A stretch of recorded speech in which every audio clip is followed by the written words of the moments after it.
Hi friends, ಎಲ್ಲರೂ ಹೇಗಿದ್ದೀರಾ? ಚೆರಿಯಮನೆ information desk YouTube channel ಕಡೆಯಿಂದ ಪ್ರೀತಿಯ ಸ್ವಾಗತ.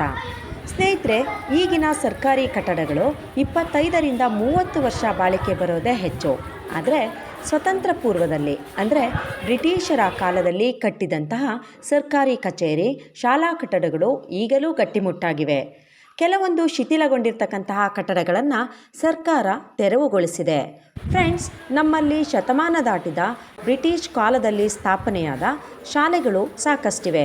ಆದರೆ ಶಿಥಿಲಗೊಂಡಂತಹ ಕಟ್ಟಡಗಳನ್ನು ತೆರವುಗೊಳಿಸಿ ಹೊಸ ಶಾಲಾ ಕಟ್ಟಡವನ್ನು ನಿರ್ಮಿಸಿದ್ದಾರೆ.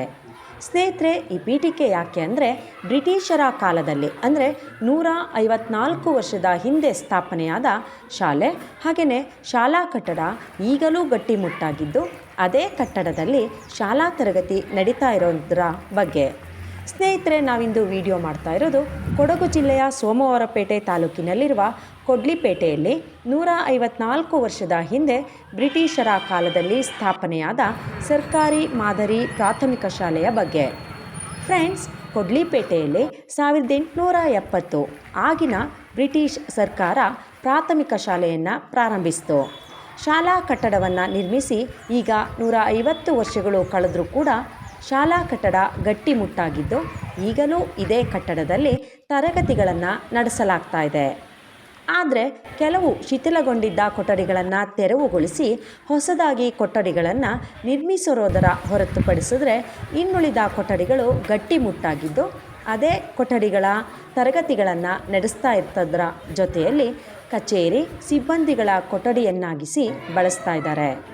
ಕೊಠಡಿಯ ಗೋಡೆ, ಮರದ ಮಾಡು, ಹೆಂಚು, ಕಿಟಕಿ, ಬಾಗಿಲು ಈಗಲೂ ಗಟ್ಟಿಮುಟ್ಟಾಗಿದ್ದು ಆಗಿನ ಕಾಲದಲ್ಲಿ ನಿರ್ಮಿಸಿದಂತಹ ಕಟ್ಟಡದ ಶೈಲಿಯನ್ನು ಗಮನಿಸಿದಾಗ ನಿಜವಾಗ್ಲೂ ಅಚ್ಚರಿ ಮೂಡಿಸುತ್ತೆ. ಫ್ರೆಂಡ್ಸ್, ಕೊಡ್ಲಿಪೇಟೆ ಸರ್ಕಾರಿ ಮಾದರಿ ಪ್ರಾಥಮಿಕ ಶಾಲೆಯಲ್ಲಿ ಈವರೆಗೆ ಲಕ್ಷಾಂತರ ಮಂದಿ ವಿದ್ಯಾಭ್ಯಾಸವನ್ನು ಮಾಡಿದ್ದಾರೆ. ಕೊಡಗು ಜಿಲ್ಲೆಯಲ್ಲಿ ಬೆರಳೆಣಿಕೆಯಷ್ಟಿರ್ತಕ್ಕಂತಹ ಶತಮಾನ ದಾಟಿದ ಶಾಲೆಗಳಲ್ಲಿ ಕೊಡ್ಲಿಪೇಟೆಯ ಸರ್ಕಾರಿ ಶಾಲೆ ಕೂಡ ಒಂದು. ಸರ್ಕಾರಿ ಶಾಲೆಗಳಲ್ಲಿ ಗಣನೀಯವಾಗಿ ಹಾಜರಾತಿಯ ಪ್ರಮಾಣ ಕುಸಿತಾ ಇರತಕ್ಕಂತಹ ಪರಿಸ್ಥಿತಿಯ ನಡುವೆ ಈಗ ಈ ಶಾಲೆಯಲ್ಲಿ 201 ವಿದ್ಯಾರ್ಥಿಗಳಿರುವುದು ಉತ್ತಮ ಬೆಳವಣಿಗೆ ಆಗಿದೆ. ಈ ಶಾಲೆಯಲ್ಲಿ 1ರಿಂದ 8ನೇ ತರಗತಿಯವರೆಗೆ ಶಾಲೆ ನಡೀತಾ ಇದ್ದು ಪ್ರಸ್ತುತ ಶೈಕ್ಷಣಿಕ ಸಾಲಿನಲ್ಲಿ ಒಟ್ಟು 142 ಮಂದಿ ವಿದ್ಯಾರ್ಥಿಗಳು ಸೇರಿದಂತೆ LKG, UKG ತರಗತಿಯ ಎಲ್ಲ ಮಕ್ಕಳು ಸೇರಿ ಒಟ್ಟು 201 ವಿದ್ಯಾರ್ಥಿಗಳು ವ್ಯಾಸಂಗವನ್ನು ಮಾಡ್ತಾ ಇದ್ದಾರೆ. ಸ್ನೇಹಿತರೆ, ನಾವೀಗ ಕೊಡ್ಲಿಪೇಟೆಯ 154 ವರ್ಷದ ಹಿಂದೆ ಸ್ಥಾಪನೆಯಾದ ಸರ್ಕಾರಿ ಶಾಲೆಗೆ ಹೋಗೋಣ. ಆ ಕಾಲದಲ್ಲಿ ನಿರ್ಮಿಸಿದ ಶಾಲಾ ಕಟ್ಟಡ, ತರಗತಿ ಕೊಠಡಿಗಳನ್ನು ವೀಕ್ಷಣೆ ಮಾಡೋಣ. ಇದೇ ಶಾಲೆಯಲ್ಲಿ ಓದಿದಂತಹ ಹಳೆಯ ವಿದ್ಯಾರ್ಥಿಗಳನ್ನು ಮಾತನಾಡಿಸೋಣ. ಹಾಗೆಯೇ ಶಾಲಾ ಶಿಕ್ಷಕರು, ಪೋಷಕರ ಸಮಿತಿ ಪ್ರಮುಖರನ್ನು ಮಾತಾಡಿಸೋಣ. ಏನಂತೀರಾ?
ನಮಸ್ತೆ ಮೇಡಮ್.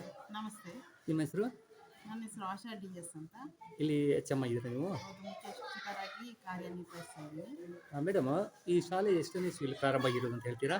1870 ಇಸ್ವಿಲಿ ಈ ಒಂದು ಶಾಲೆ ಪ್ರಾರಂಭ ಆಗಿದೆ ಸರ್. 1870. 1870. ಮೇಡಮ್, ಈಗ ಪ್ರಸ್ತುತ ಎಷ್ಟು ವಿದ್ಯಾರ್ಥಿಗಳಿದ್ದಾರೆ ಈ ಶಾಲೆಯಲ್ಲಿ? ಈಗ ಪ್ರಸ್ತುತವಾಗಿ ಕನ್ನಡ ಮೀಡಿಯಂ 1 to 8 ಅಲ್ಲಿ 142 ಮಕ್ಕಳು ವ್ಯಾಸಂಗ ಮಾಡ್ತಾ ಇದ್ದಾರೆ. ಇನ್ನು ಇಂಗ್ಲೀಷ್ ಮೀಡಿಯಂ ಇದೆ ಸರ್. ಅಲ್ಲೂ ಎಲ್ಲ ಸೇರಿ 200ಕ್ಕೂ ಹೆಚ್ಚು ಮಕ್ಕಳು ವ್ಯಾಸಂಗ ಮಾಡ್ತಾ ಇದ್ದಾರೆ. ಇಲ್ಲಿ 1 to 8 ಕನ್ನಡ ಮೀಡಿಯಂ ಇದೆ, 1, 2, 3 ಆಂಗ್ಲ ಮಾಧ್ಯಮ ಇದೆ, ಮತ್ತು LKG UKG ಇದೆ ಸರ್. ಮತ್ತು ಅಂಗನವಾಡಿ ಸಹ ನಮ್ಮ ಆವರಣದಲ್ಲೇ ಇದೆ. ಮೇಡಮ್, ಈಗ 1870 ಇಸ್ವಿಯಲ್ಲಿ ಶಾಲೆ ಪ್ರಾರಂಭವಾಗಿದ್ದಂಥ ಇದೆ ರೆಕಾರ್ಡಲ್ಲಿ. ಹಳೆ ಕಟ್ಟಡದಲ್ಲಿ ಪ್ರಸ್ತುತ ಎಲ್ಲ ಸುಮಾರು ಎಷ್ಟು ತರಗತಿ ಕಾರ್ಯನಿರ್ವಹಿಸ್ತೀವಿ ಇವಾಗ ಹಳೆ ಕಟ್ಟಡದಲ್ಲಿ? ಹಳೆ ಕಟ್ಟಡ 1ರಿಂದ 8ನೇ ತರಗತಿವರೆಗೂ ಕನ್ನಡ ಮೀಡಿಯಂ ಇಲ್ಲಿ ಆಗ್ತಾ ಇದೆ ಸರ್. LKG UKG ಮಾತ್ರ ಹೊಸ ಕಟ್ಟಡ ಇದೆ ಸರ್. ನಮಸ್ಕಾರ ಸರ್, ನಿಮ್ಮ ಹೆಸರು? ನನ್ನ ಹೆಸರು ಕೆಂಚೇಶ್ವರ ಅಂತೇಳಿ. ಇದೇ ಊರ ನಿಮ್ಮದು? ಇದೇ ಊರು. ಹಾಂ, ನೀವು ಈ ಸ್ಕೂಲು ವಿದ್ಯಾರ್ಥಿನಾ? ಇದು ಹಳೆ ವಿದ್ಯಾರ್ಥಿ ನೀವು? ಹಳೆ ವಿದ್ಯಾರ್ಥಿ. ಎಷ್ಟನೇ ಇಸ್ವಿಯಲ್ಲಿ? ನಾನು 1961-62 ಸಾಲಿನಲ್ಲಿ ಹಳೆ ವಿದ್ಯಾರ್ಥಿ. ಹಳೆ ವಿದ್ಯಾರ್ಥಿ. ಹೇಗೆ ಅನಿಸುತ್ತೆ ಈ ಒಂದು ಕೊಡ್ಲಿಪೇಟೆಯಲ್ಲಿ ಎಷ್ಟು 1870ನೇ ಇಸ್ವಿಯಲ್ಲಿ ಈ ಶಾಲೆ ಪ್ರಾರಂಭವಾಗಿರೋದು? ಈಗ ನೀವು ಸರಿ ಸುಮಾರು ಒಂದು 59 ವರ್ಷದ ಹಿಂದೆ ನೀವು ವಿದ್ಯಾರ್ಥಿಯಾಗಿ ಇಲ್ಲಿ ಸೇರ್ಕೊಂಡಿರೋದು. ನಿಮ್ಗೆ ಹೇಗೆ ಅನಿಸುತ್ತೆ ಅಂತ? ಅವಾಗ ಭಾರಿ ಚೆನ್ನಾಗಿತ್ತು ಸರ್. ಅವಾಗೆಲ್ಲ ತುಂಬ 1,000 ಚಿಲ್ಲರೆ ವಿದ್ಯಾರ್ಥಿಗಳು ನಾವು ವಿದ್ಯಾಭ್ಯಾಸ ಮಾಡ್ತಿದ್ವಿ ಈ ಶಾಲೆಯಲ್ಲಿ. ಈ ಶಾಲೆಗೆ ಇತಿಹಾಸ ಇದೆ. ನಮಸ್ತೆ, ನಮಸ್ಕಾರ ಸರ್. ನಿಮ್ಮ ಹೆಸರು? ನನ್ನ ಹೆಸರು ವಸಂತ DN ಅಂತೇಳಿ. ಇಲ್ಲಿ STMC ಅಧ್ಯಕ್ಷನಾಗಿ ಕಾರ್ಯನಿರ್ವಹಿಸ್ತಾ ಇದ್ದೀನಿ. ಈ ಒಂದು ಶಾಲೆಯ ಬಗ್ಗೆ ನೀವು ಏನು ಹೇಳ್ತೀರಾ? ಇಲ್ಲಿ ಸಾಧಾರಣ 154 ವರ್ಷ ಇತಿಹಾಸ ಇರ್ತಕ್ಕಂಥ ಶಾಲೆ. ಈಗ ಪ್ರಸ್ತುತ ಏನಾಗಿದೆ ಅಂತ ಹೇಳಿದ್ರೆ, ಮಕ್ಕಳ ಸಂಖ್ಯೆ ಕಡಿಮೆ ಆದ್ದರಿಂದ ಸರ್ಕಾರ 1,000 ಶಾಲೆಗಳಿಗೆ ಇಂಗ್ಲೀಷ್ ಮೀಡಿಯಂ ನಡೆಸಲಿಕ್ಕೆ ಅವಕಾಶ ಕೊಟ್ಟಾಗ ನಮ್ಮ ಶಾಲೆ ಕೂಡ ಒಂದು ಆಯ್ಕೆಯಾಗಿದೆ. ಹಾಗಾಗಿ ಕಳೆದ 4 ವರ್ಷದಿಂದ ಇಂಗ್ಲೀಷ್ ಮೀಡಿಯಂನ ನಡೆಸ್ತಾ ಇದ್ದೀವಿ. LKG UKGಯಿಂದ 3rd ಸ್ಟ್ಯಾಂಡರ್ಡ್ ಬಂದಿದೆ. ಹಾಗಾಗಿ ಚೆನ್ನಾಗಿ ನಡೀತಾ ಇದೆ ಸರ್. ನಮಸ್ತೆ ಮೇಡಮ್, ನಿಮ್ಮ ಹೆಸರು? ಸರ್ ನಮಸ್ತೆ, ನಾನು MB ಮಮತಾ ಅಂತ ಹೇಳಿ ಇಲ್ಲಿ ಶಾಲೆಯ ಹಳೆ ವಿದ್ಯಾರ್ಥಿ. ಹಾಂ, ನೀವು ಏನಾಗಿರಿ ಇವಾಗ ಸದ್ಯಕ್ಕೆ? ಈಗ ನಾನು ಕೊಡ್ಲಿಪೇಟೆ ಗ್ರಾಮ ಪಂಚಾಯತಿ ಲೈಬ್ರರಿಯಲ್ಲಿ ನೀವು ಇಲ್ಲಿ ಹಳೆ ವಿದ್ಯಾರ್ಥಿ. ಹೌದು. ನಿಮಗೆ ಹೇಗೆ ಅನಿಸುತ್ತೆ ಇಷ್ಟೊಂದು ಹಳೆಯ ಒಂದು ಶಾಲೆಯಲ್ಲಿ ನೀವು ಓದಿರೋದು? ಹೇಗೆ ಅನಿಸುತ್ತೆ ಅಂತ ನಿಮಗೆ? ತುಂಬ ಖುಷಿ ಆಗುತ್ತೆ ಸರ್. ಯಾಕೆಂದರೆ ನಾವೆಲ್ಲ ಓದುವಾಗ ಒಂದೊಂದು ಸೆಕ್ಷನಲ್ಲೇ 80-90 ಮಕ್ಕಳಿದ್ವಿ. ಒಂದೊಂದು ಸೆಕ್ಷನಲ್ಲಿ A B C ಅಂತೆಲ್ಲ ಇತ್ತು. ಈಗ ಸ್ವಲ್ಪ ಈ ಸರ್ಕಾರಿ ಶಾಲೆನ ಸ್ವಲ್ಪ ಎಲ್ಲ ಕಡೆಗಣಿಸ್ತಾ ಇದ್ದಾರೆ. ನಾವು ಅದನ್ನು ಬೆಳೆಸಬೇಕು ಅಂತೇಳಿ ನಾವು ಆದಷ್ಟು ಪ್ರಯತ್ನ ಪಡ್ತಾ ಇದ್ದೀವಿ. ನಮಸ್ತೆ ಸರ್. ನಿಮ್ಮ ಹೆಸರು ಮೇಡಮ್? ಹುಷಾರಿಲ್ಲ. ಏನು ಶಿಕ್ಷಕರಾಗಿದ್ದೀರಾ ನೀವು? ಪೂರ್ವ ಪ್ರಾಥಮಿಕ ಶಿಕ್ಷಕಿ. ಎಷ್ಟು ವರ್ಷದಿಂದ ನೀವು ಇಲ್ಲಿ ಈ ಶಾಲೆಯಲ್ಲಿ? 25 ವರ್ಷ. 25 ವರ್ಷದಿಂದ. ಹೇಗೆ ಅನಿಸುತ್ತೆ ಆಗಿನ ದಾಖಲಾತಿ ಮಕ್ಕಳಲ್ಲಿ ಕಮ್ಮಿನ ಯುವ ಜಾಸ್ತಿ ಹೇಗೆ ಅಂತ? ಫಸ್ಟ್ ಬಂದಾಗ 2 ಸೆಕ್ಷನ್ ಇತ್ತು. ಈಗೆಲ್ಲ ಒಂದೊಂದು ಸೆಕ್ಷನ್ ಆಗಿದೆ. ಕಡಿಮೆ ಮಕ್ಕಳಾಗಿದ್ದಾರೆ. ನಮಸ್ತೆ ಮೇಡಮ್. ನಮಸ್ತೆ ಸರ್, ನನ್ನ ಹೆಸರು ಚಿತ್ರಕಲಾ ಅಂತ. ಇಲ್ಲಿ ಶಿಕ್ಷಕಿಯಾಗಿ ಕೆಲಸ ಮಾಡ್ತೀನಿ. 1 ವರ್ಷ ನಾನು ಟ್ರಾನ್ಸ್ಫರ್ ಆಗಿ 1 ವರ್ಷ ಆಯ್ತು ಇಲ್ಲಿ ಬಂದು. ಇಲ್ಲಿ 1 ವರ್ಷದಿಂದ ಕೆಲಸ ಮಾಡ್ತಿದ್ದೀನಿ. ನಮಸ್ತೆ ಮೇಡಮ್. ನಮಸ್ತೆ ಸರ್. ನಿಮ್ಮ ಹೆಸರು ಏನು? ನಾನು ಸ್ನೇಹ ಬಸಮ್ಮ ಅಂತ. ನಾನು ಬೆಸೂರು ಕ್ಲಸ್ಟರ್ನ ಕೂಡೂರು ಶಾಲೆಯಲ್ಲಿ ಕೆಲಸ ಮಾಡ್ತಿದ್ದೆ. ನಾನು ಇವಾಗ ಕಳೆದ ವರ್ಷದಿಂದ ಕೊಡ್ಲಿಪೇಟೆ ಸರ್ಕಾರಿ ಮಾದರಿ ಪ್ರಾಥಮಿಕ ಶಾಲೆಯಲ್ಲಿ ನಿಯೋಜಿತ ಶಿಕ್ಷಕಿಯಾಗಿ ಕೆಲಸ ಮಾಡ್ತಿದ್ದೇನೆ. ಒಂದು ಹಳೆಯ ಶಾಲೆಯಲ್ಲಿ ನೀವು ಪಾಠ ಮಾಡೋದು ನಿಮಗೆ ಹೇಗೆ ಅನಿಸುತ್ತೆ ಅಂತ? ತುಂಬ ಖುಷಿ ಇದೆ ಸರ್. ಹಳೆಯ ಶಾಲೆ ಅನ್ನೋದಕ್ಕಿಂತನೂ ಹೆಚ್ಚು ದಾಖಲಾತಿ ಇರುವಂಥ ಶಾಲೆ. ನಾನು ಕಿರಿಯ ಪ್ರಾಥಮಿಕ ಶಾಲೆಯಲ್ಲಿ ಕೆಲಸ ಮಾಡಿರೋದು ಮಕ್ಕಳ ಸಂಖ್ಯೆ ಕಡಿಮೆ ಇತ್ತು. ಇಲ್ಲಿ ಹೆಚ್ಚು ಮಕ್ಕಳ ಸಂಖ್ಯೆ ಇರೋದರಿಂದ ನಾವು ಉತ್ಸುಕತೆಯಿಂದ ಕ್ರಿಯಾಶೀಲರಾಗಿ ಕೆಲಸ ಮಾಡೋದಕ್ಕೆ ಒಂದು ಅವಕಾಶ ಸಿಕ್ಕಿದೆ ನನಗೆ.